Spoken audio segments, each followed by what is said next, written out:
into the Cougar Tailgate, where BYU fandom lives. Here's your host, Lauren McLean.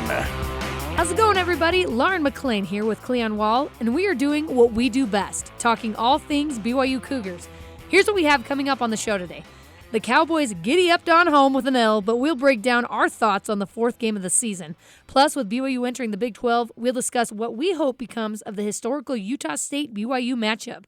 And Riley Nilsson, Curtis Brown, and Bret Engemann, those sound familiar, weigh in on their experiences with the Aggie and Cougar rivalry. Cleon, the Wyoming game was an interesting one, but let's talk about Jaren Hall. Incredible. Completed 26 of 32 passes for 337 yards and 4 touchdowns. He completed a pass to 8 different receivers and also rushed for 17 yards in the win. Keanu Hill, which a lot of people maybe didn't even think about before this game, had an incredible game. 5 receptions for 160 yards and 2 touchdowns.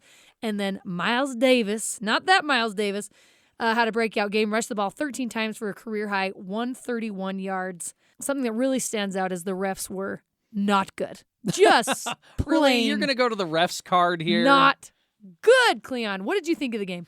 What I thought of the game, I always like picking out 3 things that stuck out to me in the game. First, even though Miles Davis did have a good game, I still wonder about the rushing attack for BYU. And the reason why is that Miles Davis was able to break free for what I considered for a lot of yards. Granted, a lot of those yards were on one rush. Yep, 70. Late in the game. And so I'm still wondering about this BYU rushing attack because Miles Davis, he was able to gain some yards because he's fast. I'm wanting to see this on a game in and game out basis to make sure Miles Davis is the guy, or was it just one game? So I still am wondering about the rushing game right now. I love the heart of the defense. So many guys out, and they still did their best. They still gave up 24 points, but 2 of those touchdowns were on short field. So I love the heart of the defense. Let's hope they can get some guys back healthy and we can see a better defense. The one that we saw against Baylor, I will say, for most of the game. And then I also love that BYU and Wyoming are going to play in 2024. I was so grateful. You're one of the few, I think, that really loves that. I'm so grateful they're going to play in Laramie in 2024. This is what Tom Hommel had to say. Yes, we're going to play the game. It's a good game. I like the interregional rivalry, old conference foes, and it's just a game that I think we should be playing. Thank you. I agree. I think it's a game they should be playing. Now, will they play it in the future? Don't know, but I'm glad that they're going to keep the contract and they're going to honor that contract for the 2024 game. For sure, and I know Wyoming is loving that too, because that will boost their resume with BYU in the Big 12. To me, Cleon, it seemed like the defense was worse than they actually were. When you're watching the game, you're like, holy cow, these guys look really bad. But it was because on Wyoming's very first drive, they were averaging over 9 yards per carry. But then the defense tightened up a little bit, so they weren't that bad. But 5 defensive starters were out with injury, and some of the key guys on offense as well. So I'm hoping everyone gets healthy. I know a lot of guys are supposed to be coming back for this week's game against Utah State. In my opinion, hold them out another week. Hold them out another week. Make them extremely healthy before Notre Dame. Utah State is just not good. No, I agree with you. I think that's a good. Or if they are going to play, maybe they only play like a couple quarters. If you're not talking about Jaren Hall, maybe you want him to play a little bit more just because he's a quarterback. But I think for some of these players, some of the skill players that we want to see, especially when you're talking about the wide receivers, I'm thinking Gunnar Romney. Yep. It'd be great you just want to have him see some action right now. Right. So it'd be great for him to see action, but it'd be great also if he's able to come out of the game early because BYU is winning this game and then save himself for Notre Dame, along with a lot of defensive players too. Because you don't want to see something like happen with Puka Nacua, who comes in after being injured for a couple of weeks and gets injured again. You don't want that to happen in the Utah State game. You want these guys healthy for Notre Dame. All right, Utah State-BYU rivalry. From an old rival last week to a longtime rival this week, Utah State is coming to Provo for another edition of the battle for the Old Wagon Wheel. Here are some of the facts. This is BYU's second longest rival. The Cougars and Aggies have been playing since 1922. BYU has been dominant in the series since 72, which coincides with LaVell Edwards starting as BYU's football coach. And by the way, Coach Edwards was a USU graduate. Oh, he was an Aggie. I don't know what do we think of Lavelle knowing that information? I'm just fine kidding. with it. I think it's great. I mean, you gotta go to school somewhere. You do. Hey, you do. And then as long as he lands in the right place, most of the games since 92 have been played in Provo, and it hasn't always happened, but for many years this game was synonymous with Friday night General Conference weekend. They didn't play 3 straight years in the 2000s for some reason, and we don't know when this game will be played again. What do you think about that, Cleon? I'll save some of my feelings, but I really like this rivalry. I actually have very fond memories of Friday night games coming down when I used to go to school at Ricks College, coming down from Ricks College to watch the Friday night BYU USU game. Mostly those games were in Provo. And so to be able to come down and watch those games and meet up with friends and watch a good football game, hang out late Friday night, and then groggily watch General Conference the next morning. So I have fond memories of coming to the late night, or the Friday night, I should say, the Friday night BYU-Utah State games. BYU Sports Network color analyst Riley Nelson has a unique spin on this rivalry. He grew up in the Cache Valley, played in 2006 for USU. His brother played for USU. His dad played football for USU. His grandfather was the Aggies' head basketball coach and athletic director. He was part of USU royalty. But after his mission for the Church of Jesus Christ of Latter-day Saints, he decided to transfer to BYU. So I talked to him briefly about what the game means to each team's fan base. From the USU side of things, does this game still mean a lot to the Utah State fan base? It definitely does. They're always looking for opportunities to knock BYU down a peg for, all that happened during the 80s and 90s, and really since Lavelle took over, right, which is where that rivalry really started to take a different shape and was so lopsided in BYU's favor. And so every win and every dig that they can get back, I mean, they fully enjoyed Jordan Love and crew coming in 2018 and beating down BYU. And back that year when Taysom got hurt, and Nick Vigil was playing offense and defense. And of course, all the way back in 2010 when we lost for the first time in decades up in what was then Romney Stadium, now Maverick Stadium. So, yeah, those are all memorable moments for both the fans, but also the program. The wagon wheel is something they pride themselves on. As you walk through their facilities, they have, up on the walls, pictures of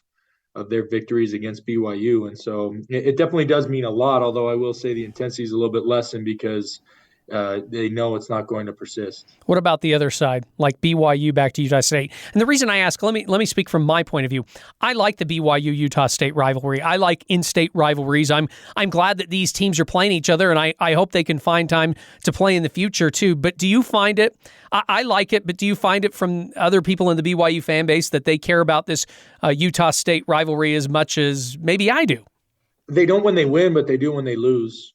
That's the reality of it. BYU kind of has that big brother mentality, because in most everybody's memory, what they can remember is that Lavelle era when it was so lopsided that and a lot of people define a rivalry by its competitiveness. But I mean, look across it. I mean, Alabama-Auburn for the last 20 years been very lopsided one way. Michigan-Ohio State for the last 30 years, and even over the long term, been very lopsided the last 30, 40 years. These rivalries really aren't that competitive, yet they're still big-time rivalries. As you look, USC-UCLA is another one, right? But as you look across the college landscape at what is deemed a rivalry, I don't think competitiveness is a prerequisite, although there are a lot of BYU fans that feel that way, which is, why if you poll them, they might rank Boise State's rivalry ahead of Utah State's because it's been more competitive in the recent past. But a lot of other people define define a rivalry more things based on, history and longevity. They base it on, proximity, storylines, right? Brothers playing against brothers and being, 120 miles apart and a lot of those things. But I'd say on the whole, BYU fans trying to act like it's not a rivalry. But when in the few cases when we've lost in the last decade or so, you can tell that BYU fans are definitely affected by it, which undermines their them trying to say that it's not a rivalry, because if it weren't a rivalry, it wouldn't affect them so much. I love Riley Nelson. And from my limited experience with this rivalry, I completely agree with him. I feel like it's a game that BYU doesn't think about much, but when they lose, woo, they think about it for a very long time. I would probably say that that's when I started caring about the rivalry more, is when BYU started losing to Utah State. But my perspective kind of changed after that. I guess I started loving the rivalry a little bit more after BYU lost to Utah State, because when you beat Utah State so many times, if you're a BYU fan, you're like, well, they should beat them every single year. Yeah. But in reality, I will say this, as you grow older, you start to recognize that is almost impossible. Right. Unless you're, I don't know, as good as like an Alabama and you're beating like a Vanderbilt every single year for several. I mean, that's different. In this rivalry, it's just not going to happen. You're going to, Utah State's going to win games. That's just the fact of the matter. Well, and there's brothers on opposing teams, there's family and friends, and everything's just interconnected, and I think that's why it makes it really fun, too. Let's talk about what we love and don't love about this rivalry. That's one for me. I like that there's so much back and forth. I like that a brother can be playing against a brother. You know what I mean? And it just divides, but also brings us all together. BYU historically has had the better team, and there have been a lot of tough games. I actually really love that USU loves the trash talk. I like all the stuff they put together about the players and their wives and their families. They know these crazy facts about them and yell at them when they go behind them. I know the players probably don't love that, but I think most of them, for the most part, think it's a good time. And I don't love, Cleon, how many injuries come out of this rivalry. It is crazy to me. Jimmy Lawler tweeted out a list of BYU starting quarterbacks who didn't finish the USU game since 2011. Jake Heaps in 2011, Taysom Hill in 2012, 14, and 16 got injured against USU. Oh my gosh, I can't even think about those years because it makes me so mad. Bo Hodge in 2017, Tanner Mangum in 2018, Jaron Hall in 2019, and most recently, Baylor Romney in 2021. That is an unreal statistic. It is. And not all of them are injuries, though. So we can't. I remember back when Taysom Hill got injured all three of those games. The narrative was, is USU dirty? Are they trying to injure Taysom Hill? Well, I believe the same linebacker injured him 2 years in a row. So, but dirty. But I don't think they're dirty. I don't. I mean, come on, it's football. Totally. But two of those, and we're going to be talking about one in a bit, and that's the 2011 game. And Jake Heaps was pulled from that game because he wasn't playing well. In 2018, I was at that game. Tanner Mangum was pulled from that game because he wasn't playing well. Right. So it's not all because of injury. Granted, a lot of them were because of injuries. All the other ones were injuries besides Jake Heaps and Tanner Mangum. But those two were injuries, and it is unfortunate. It's unfortunate that BYU can't seem to leave a starting quarterback against USU in many of these games. Here's to hoping Jaron Hall stays healthy. Yeah, exactly. Okay.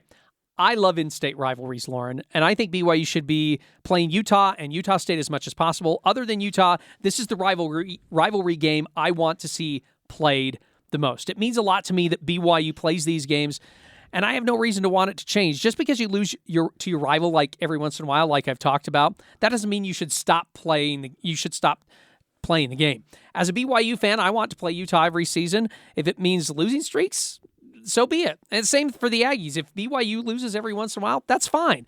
I remember, as I said, I came to the 2018 game as a fan. I wasn't actually working any radio, and I came as a fan, and I brought like 30 other people from my neighborhood because we wanted the cheaper tickets, and if you get a big group of like 30, you get a little bit cheaper tickets. And so we all fought our way down here, and we're hoping for a good game, and Utah State just kicks BYU's rear, 45-20. Utah State fans left LaVell Edwards Stadium on a high. By the way, Tanner Mangum, as we said, started that game. Zach Wilson finished that game, and you should have heard all the BYU fans saying, man, you should have played him earlier. Of course I did. Even with the loss, I still wanted BYU to play this game the following year. It was still good to see them play against each other. And to have a trophy on the line, I mean, come on, you got to play that game as much as possible. When you got a wagon wheel as your trophy, that's really cool. Listen, I don't see why this should not be played as much as possible. And with Tom Homo saying that he's going to keep the contract with Wyoming, I have hope that this rivalry will continue in the future. I don't think this should be a one-sided rivalry either. I think this game should be played in Provo just as much as it has in Logan. I know that hasn't always been the case. And I like it when they play in Logan. I went up to, in 2017, I think it was 2017, BYU played Utah State up in Logan in basketball at the Spectrum. I wanted to go because I'd never been to a game at the Spectrum before, and I thought, what a way to go to the Spectrum, go watch them play BYU. And it was so much fun. How much the students get into it. The students are in back of the basket, but they also are in back of where the media sit. So I talked to a few of the students about it, and it was just so much fun. BYU came out as the victors in that game. But it's so much fun to see how much those students care about this game. And by the way, we always hear whining and crying from the USU fans that BYU doesn't play Utah State, or when the games have an advantage over the other, like BYU always wanting to play in Provo or at a neutral site in basketball. Guess what? They have a valid point. I'm not going to sit here and fight over that. You actually, Utah State fans, you have a valid point. You can whine and complain about it, or you can actually figure out a way to make this more even in the future. Right. And if you can, I think that's good. And I think right now BYU has an athletic director that's very agreeable to doing that. I think so too. What's interesting is I think USU fans feel about BYU as BYU fans feel about Utah. BYU fans, we've lost to Utah we lost 9 years in a row. And so you get the butterflies leading up to that game. You're like, this is the year. This has got to be the year that we win. And I feel like that's what Utah State fans feel about coming into BYU and playing BYU.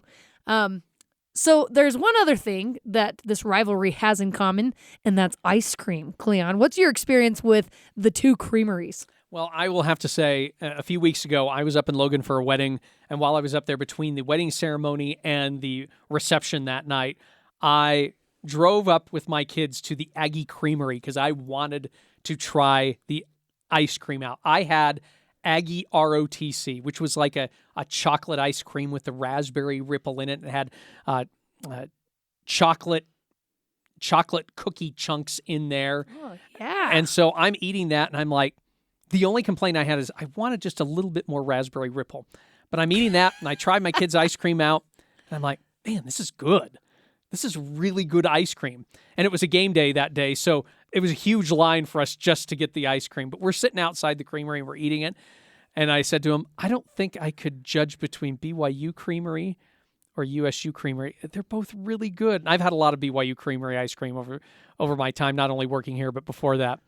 So I'm just going to say I can't declare. It's a tie. I can't declare a winner. It's a tie? I think I need more of both to be able to declare a winner. So I need to go back up to Logan sometime and just bring some down and compare it with some BYU Creamery ice cream. Count me in.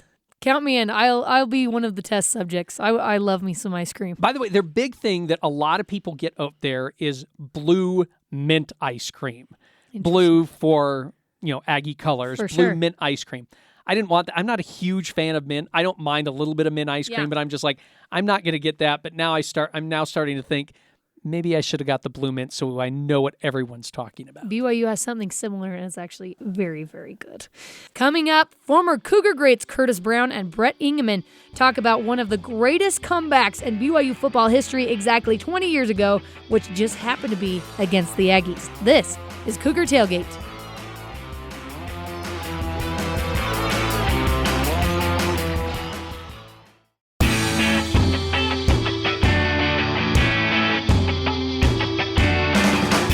Welcome back to Cougar Tailgate. I'm Lauren McLean alongside Cleon Wall. Two of BYU's best comeback victories happened against USU. In fact, BYU's largest comeback happened against the Aggies in Logan in 2002. Two key contributors in this game were freshman running back Curtis Brown and quarterback Bret Engemann. I chatted with Curtis and Cleon with Bret since it's the 20-year anniversary of the game. So Curtis, it's been 20 years since your breakout game, your freshman year against Utah State. How does that make you feel? When you put it that way, it makes me feel really old. 20 years seems like forever. Bret, can you believe it's been 20 years since you participated in the biggest comeback in BYU football history? I can't. I was just thinking about that. I hadn't thought of that until now. That's insane. Time is something I don't think I'll ever understand. It's in a blink of an eye, and here we are 20 years later. I can't believe it. So before heading into that game, what was your knowledge of the rivalry and the history between the Cougars and the Aggies? To be pretty honest, I don't think I truly appreciated the rivalry between Utah State and BYU. Same thing with University of Utah. It was one of those things where it's just, hey, I'm at BYU. This is going to be my first opportunity to actually play and get some real legitimate playing time. I actually had a buddy of mine that I went to high school with that played for Utah State, was a starter for them. And so I was more excited about that opportunity to play against someone that I went to high school with more than anything else. But once I got into that stadium and you hear the trash talking, I think that's when you know the game is different. We'd played a few different games prior to that, and the trash talking was nothing like it was in that stadium. And so I could definitely tell that this was different. Well, as we mentioned, you were a freshman. What do you remember feeling when you knew it was your time and your number was being called? There's definitely a lot of excitement, a lot of anxiousness. And, I felt like I demonstrated enough in training camp and in the first couple games of the season that I could, lead the team from the backfield. And so I was excited and just ready to play. And at the end of the day, I didn't think I was going to carry the ball that many times, especially knowing our offense, knowing we like to air it out. So I was pleasantly surprised when we were able to run the ball as effectively as we were. 2nd and goal from the 2. Curtis Brown, touchdown. Not only did you get a lot of touches, but you scored the first and only touchdown in the first half. You punched it in from 2 yards out. What do you remember about that moment? What's so funny is I remember watching the TV version, and I just remember after scoring,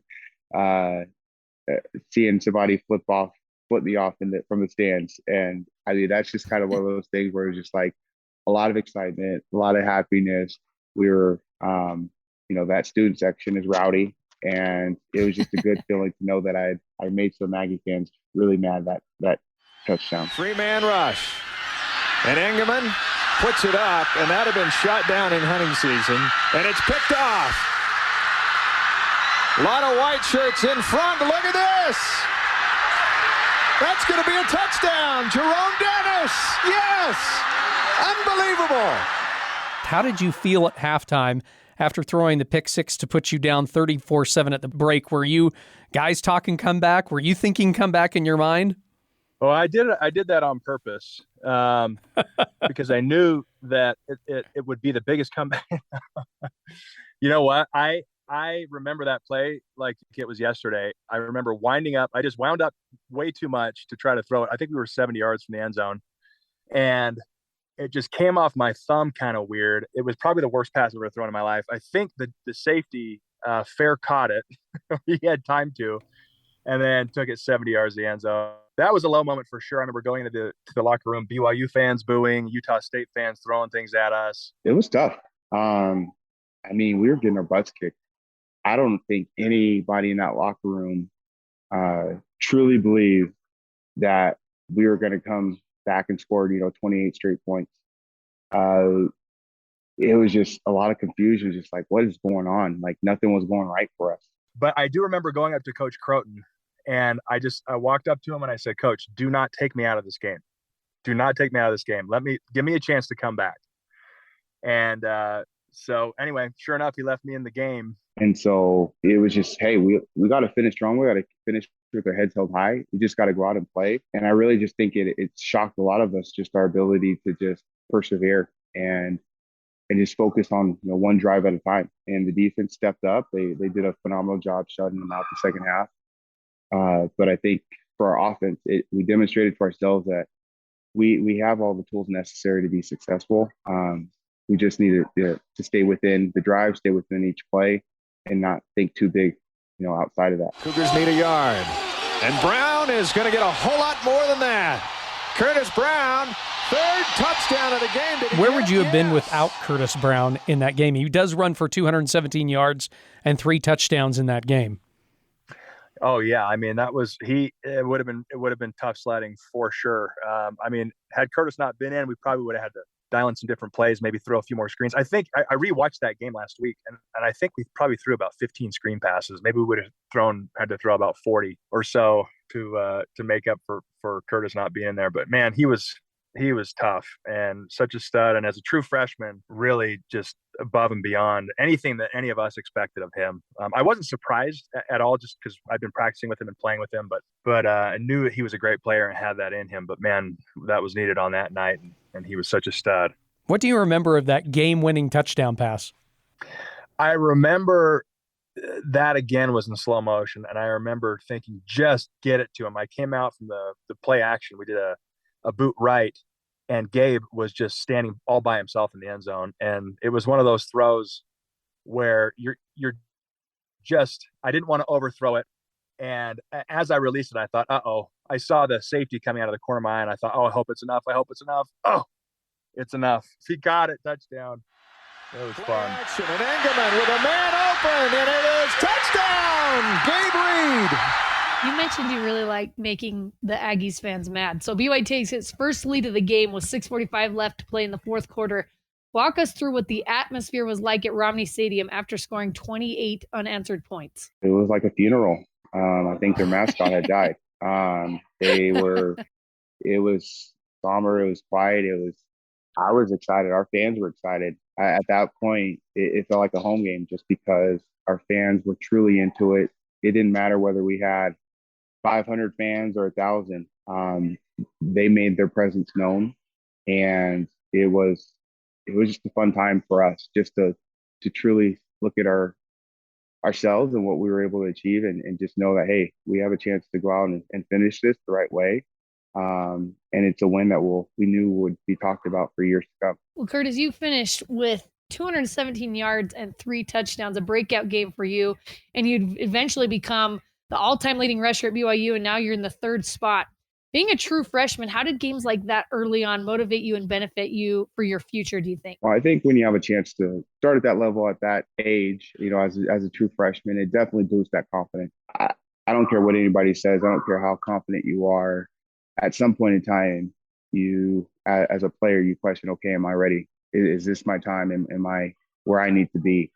And so for me to have that experience, it just gave me a lot of confidence knowing that moving forward, I'm meant to be here. This school is where I need to be, and this team is what I need to be a part of, and I can contribute. And so I think as we look at it, it's amazing how kids right out of high school can do so exceptionally well. Way better than I did. I had one big game, and that was about it. Where I'm looking at some of the players that came after me that have stepped up as true freshmen, and they've just been phenomenal. And so I think when you can have that kind of success as a freshman, it only carries over and carries momentum into the next years. Yeah, absolutely. There's definitely something in the water with some of these kids coming in now. That is sure. Still considered one of the greatest comebacks in BYU football history, and you played a major role in making that happen. What does that mean to you? Well, I'm just proud to be part of BYU history. Whether I'm the 3rd leading rusher all time, 5, 10, just to be aligned with phenomenal teammates, great coaching staff, a great institution such as BYU. I'm just proud to be part of something bigger than myself. And I know that's kind of one of those things that, everybody says that, but the reality is that, one of the quotes I always take with me into work is like, none of us is greater than some of us. And to me, I wouldn't be where I'm at today in my life, in my career, without the foundation of BYU and the football program and the principles it's helped instill in me. And so I'm just grateful to be part of such a great institution. I'm definitely glad we're going to be in the Big 12. This independent thing was gone a little too long. And so I think, just being able to be aligned with some of the greats that came through BYU, it's just an honor. So fun talking to those guys because they were like my heroes growing up. I loved them. And like I mentioned to Curtis at the end, it didn't actually end up in here, but I said, my friend, I think, still has a poster of you in her bedroom. She just loved Curtis Brown. So anyway, good times. Good time talking to those guys. Earlier in the episode, I talked to Riley Nelson about what the rivalry means to the two teams' fan bases, but I also asked him some questions about the 2011 BYU-USU game in Provo. It was another crazy comeback. I came in with 4 minutes left in the 3rd quarter. So they stuck with Jake coming out of halftime. And I just got a call down from the coordinator's down from the booth saying, hey, you're going in next series. And what's so funny is, like, it just happened to be against Utah State, the timing and circumstances. But really, for me personally, obviously, we dropped that game, and I think it completely changed the complexion of that season. For me personally, it was an opportunity to win what I thought was my job back. right? I lost it in 2010 after suffering a season-ending shoulder injury to Florida State, and then was never really given an opportunity to compete to win my job back. I was just, when I came back from injury, I was slated in as a backup. So being given this opportunity, and by the way, there was no talk of like at that moment of me getting my job back, but when I was being put in a game in a meaningful circumstance, and I knew that I did have a tremendous opportunity to win my job back, and that if I didn't perform, I was likely sealing my fate to hold a clipboard for the rest of my career at BYU. So that's more the emotions and that's more the memories for me tied around it personally. I know for the program, obviously we had lost the year before up in Logan, and so it was very important to us as teammates. I mean, we were staring down the barrel of 2 straight losses to Utah State, which no one can remember. No one's alive that can remember the last time that happened, right? And so I know for us as a team, as a program, just the pride element of not dropping 2 straight games to our rival, and especially losing at home to the Aggies, was huge. But for me, it may sound a little bit selfish, but it came from a place of just wanting to be on the field and help my team. So for me, I was far more focused on doing my job to secure my spot at being able to continue to play quarterback at BYU and not be relegated to a backup. Pops, lobs it to the end zone for Hoffman. He's got it! Touchdown! You were down 24-13 early in the fourth quarter. You throw a TD to Cody Hoffman to make it 24-20. With just over 10 minutes left, BYU gets the ball back one more time. Under 3 minutes left, you're pinned down inside your 10-yard line. Were you confident you were going to come out of that game with the victory? Yeah, so all's well that ends well, right? I was far more confident the drive prior when and he's all right. I mean, he's confident in his contribution, so I'm not calling him out or anything, and it was what happened. But if you remember the drive prior to that 2-minute drive, J.J. DeLuigi fumbled the ball in the red zone. We were going to score. Riley takes a snap and a blitz coming, and it's DeLuigi, and he fumbles the ball. I was far more confident in our ability to win the game on our second to last drive of the game than I was on our last drive of the game. If you remember, we got the ball on the 4, and then I actually got sacked for 2 yards, so it backed us all the way back. We were 2nd and 12 to start that drive, and you can't, to get you inside the mind, at least of me, but also kind of what performance psychologists try to work. Dr. Craig Manning was working with me a lot, and I remember really putting these principles to the test in that specific circumstance. But if you try and take the whole weight of the game, including the outcome, it affects your play from play to play. So literally, I mean, it's kind of like that old proverb, how do you eat an elephant? One bite at a time. Well, how do you mount a comeback with less than 2 minutes left and 98 yards to go? It's one down at a time, one play at a time. So my main focus was just try and get that first completion, try and keep every play positive, whether that's through the air or running. In some trouble now, buys some time, looks, sets his feet, chucks it as far as he can.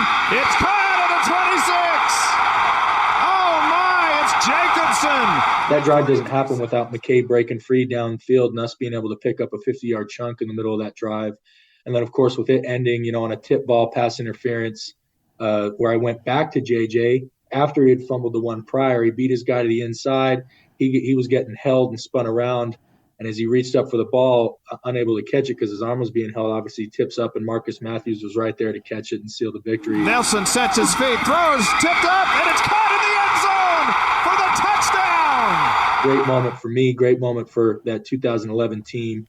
And still to this day, fans that I hear from fans all the time that's one of their more memorable games. And it really has been one of the more memorable games of the last couple decades in LaVell Edwards Stadium because of the way that it ended, with it being on a Friday night, with it being against a rival and all the circumstances. So I just, as time goes on, I become more and more grateful for having been able to be a part of that game. What did you and your teammates say to each other after that game-winning play? Thank goodness. It was more relief than anything else. I mean, we were pretty excited. Actually, what's funny is, and you can see this on the film, the first is like, I dap up the O-lineman, right? I think like Matt Reynolds comes and I jump up on his shoulders and, we're slapping helmets and all that. And then Marcus Matthews comes around and he had actually hurt his rib. So like I go to hug him and I still remember we're kind of rubbing off the field and like he stiff arms me like, dude, I think my ribs are broke. Don't squeeze me. Don't touch me, please. And then, slap him on the helmet and we got off there and just did it. And I mean, we got in the locker room, and obviously, I had, despite being in as the backup, I had moved over to special teams and all that. And so a lot of the defensive players were, coming up and saying, "We're so glad to see you get another shot. You put in the work," um, all of those things. But it was honestly more than anything else. I think like the Baylor win in overtime and some of the other bigger the USC win, some of these big ones that we've had over the years in the Velodrome Stadium were more like just the pure excitement of joy. I think the initial emotion for that team that year was just relief that we weren't the team that, to be the first in 50 years or however many years it was to drop back-to-back games to Utah State, including losing at home. What a cool opportunity for Riley Nilsson that year, and also for the Matthews brothers. They separately, Mitch Matthews, Marcus Matthews, were involved in two of the greatest comebacks in BYU history. Mitch Matthews against Nebraska, Marcus Matthews in this USU game in 2011. How cool for those brothers to be able to have that. They both caught these incredible game-winning catches in huge games. But yes, that game was one of the most memorable to me, honestly, when I think about it, because I remember it was not pretty. Riley Nilsson was a great quarterback, but he was very, very scrappy. You never quite knew what you were going to get, but obviously the game ended well. Probably one of the other games I would mention is the 2006 game between BYU and Utah State. And the reason why I wanted to bring it up, it did not make it into the interview, but Riley also talked about that game because he was actually playing for Utah State at that time. And he told me this is how much BYU thought of Utah State in that game. John Beck had been injured against Boston College the week before with an ankle sprain. And they were going to play another big game the week after that.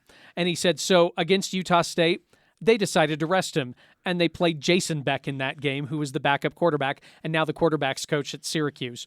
And he says they decided to play Jason Beck in that game, and they were so confident that they would win, and we were not a good team.